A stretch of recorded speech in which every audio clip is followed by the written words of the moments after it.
Was Glinda actually the Wicked Witch of the North? Well, there's a theory that Glinda dropped Dorothy's house on the Wicked Witch of the East and not the tornado, and she uses Dorothy to gain control of Oz. One of the first things Glinda tells Dorothy is that she killed the witch. They hype her up like it was a good thing and she accepts it, and when the Witch of the West comes along, who's to blame for killing her sister? Dorothy. Glinda then gives Dorothy the ruby slippers but does not tell her that she can use them to go home.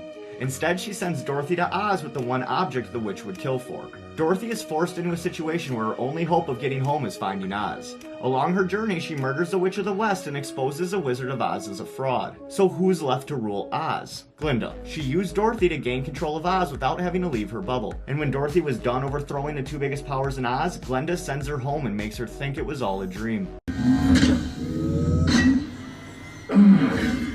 Vision? Boss, it's working. He's burning Ultron out of the net. He won't escape through there. WandaVision spoilers incoming.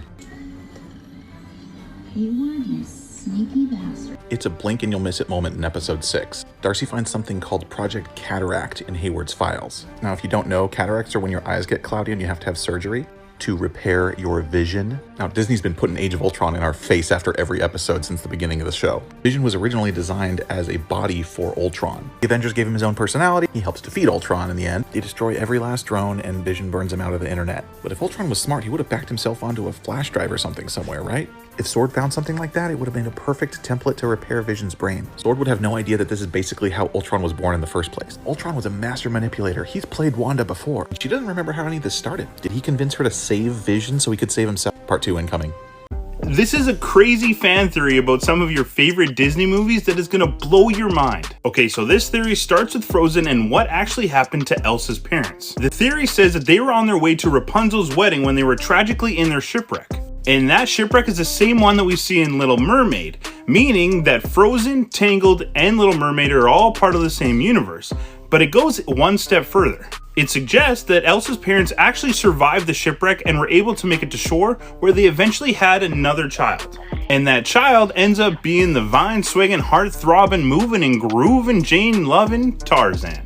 So maybe it's time for a Disney Universe crossover that could, dare I say, rival Infinity War. The Krusty Krab has a ghost crew. We never see anyone else up working at the Krusty Krab when SpongeBob, Squidward, or Mr. Krabs aren't there, even though they're clearly open at least some of the time. That is interesting. You do see SpongeBob and Squidward together, so yeah, who's running the show? We already know that ghosts exist in the SpongeBob universe, so it stands to reason that ghosts of former fry cooks pick up shifts at the Krusty Krab every now and then.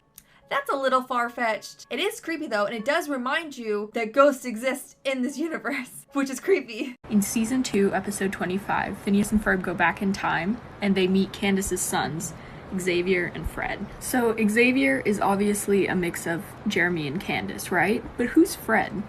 He has Candace's eyes and brown hair, which might or might not be a coincidence, but maybe it's someone else's kid. I can neither confirm nor deny this theory. Does anyone else hate how the MCU decided to out Spider-Man like that in Far From Home? I want to see this retcon so bad, and I think I know how they do it. They would have to discredit Mysterio and his online video. You can bet your ass there's going to be a trial, and for that, S.H.I.E.L.D. would hire Matt Murdock to defend him. And Matt, knowing the importance of secret identities, would be glad to help out, starting by proving that Mysterio was not from another dimension, by revealing company records that he worked for Tony, created the holographic technology, and was fired for being unstable, setting up that he knew about Peter from Tony's fake scholarship program, making him the perfect fall guy. And S.H.I.E.L.D. themselves would testify that Quentin was full of crap. And the motive? To disgrace Tony's legacy, and Quentin's hatred for Tony would fit the bill. They could even have a scroll disguise itself as Peter while Spider-Man did something in another location, giving him a good alibi. Daily Bugle would no doubt spin the entire story around into saying that Spider-Man was a menace for helping to frame an innocent 16-year-old boy, getting Peter off the hook.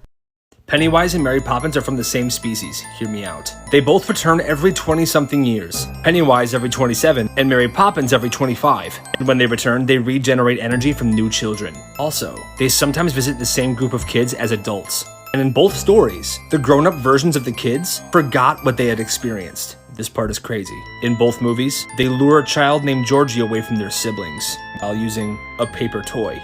And last but not least, they both share a love of dancing. I can kinda see it. Buckle up, I'm about to ruin your childhood.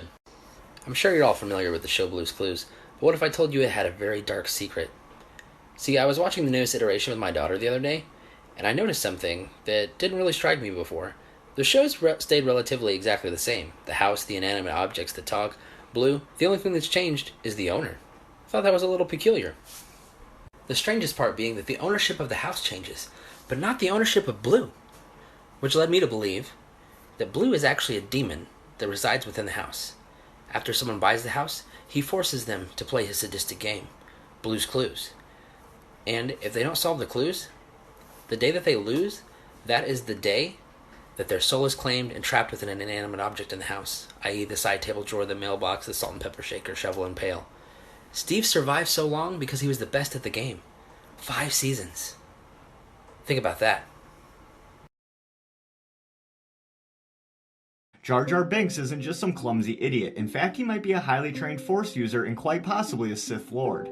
Normally, Jedi and Sith are the only ones you can see doing extraordinary physical feats. But one of the first scenes we see of Jar Jar is him effortlessly doing a 20-foot high flip into the water. He also manages to make himself look like an idiot on the battlefield, but somehow he is always extremely successful in battle. He single-handedly took down a tank. He also released a ton of Boombas, destroying the droid's front line, and he didn't miss a shot when he had a blaster tangled around his ankle. Force users are known for waving their hands to persuade people to do what they want. Watch Jar Jar's hands here as he convinces Boss Nass to make him general, or Padme to promote him to the Senate, or asking the entire Galactic Senate to forfeit their powers to Palpatine. He also seems to feed people lines, such as Padme and her captain. Take a look at these 2 clips. Queen wishes it.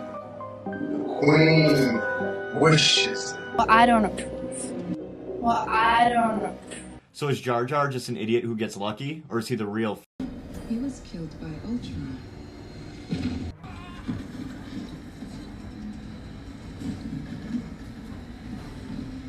These timelines are so confusing. Hear me out, you guys. Peter says that he got shot like a chump in the street, and then he heard Wanda's voice. That scene from Dark Phoenix where he gets tossed like a rag doll down the street, it's not exactly getting shot, but he also said the details are a little fuzzy. I think Wanda is full-on merging realities, starting with her brother. Her powers are obviously growing fast. In the first episode, she could only handle a couple of supporting characters. Now she's pushing her influence out further, expanding the barrier, reaching out across franchises. And I'm starting to wonder if that was Disney's plan all along. They bought Fox while Dark Phoenix was in production. I don't think it's a coincidence that that's the last we see of Quicksilver in the X-Men franchise. The show was announced in April of 2019, which means that they had plans for it long before then, right after they officially had the rights to Quicksilver. There's just too much. Part 2 is on its way. Is Megan from Drake and Josh also Carly? This theory is absolutely bonkers, but let's have some fun with it. What if Crazy Steve from Drake and Josh had a sister named Carly who died very young, and Steve can't accept that? And then he realizes that Megan looks exactly like an older Carly. So what does he do? He murders Drake and Josh and kidnaps Megan. They then both move to Seattle to get away from the murder scene. But by this time, Megan is already brainwashed. And because Megan looks just like Carly, Sam doesn't question anything. She thinks it's actually her. But things get crazy when Spencer's dad shows up. He gets there and sees a random girl that Spencer's pretending is Carly. But Dad knows that Carly's dead, so he takes Megan with him to save her from her kidnapper. These are some crazy fan theories about your favorite movies that might make you see them completely different. Part 1. You remember the movie Home Alone, where one kid set a bunch of elaborate traps for some of his home invaders that made for one great slapstick comedy? What do you think happened to him once he grew up? Because one fan theory has him doing something completely insane. Now, to be able to pull off the pranks and tricks this kid did, you gotta be built a little bit different. So what if when he grows up, he becomes a serial killer, and that serial killer is none other than Jigsaw from the Saw movies, who sets elaborate traps and games, just with a little bit more of a deadly ending? I mean, come on, this makes a lot of sense. The Home Alone kid ends up becoming a serial killer. If you like this fan theory, hit that like and follow button, and wait for part 2.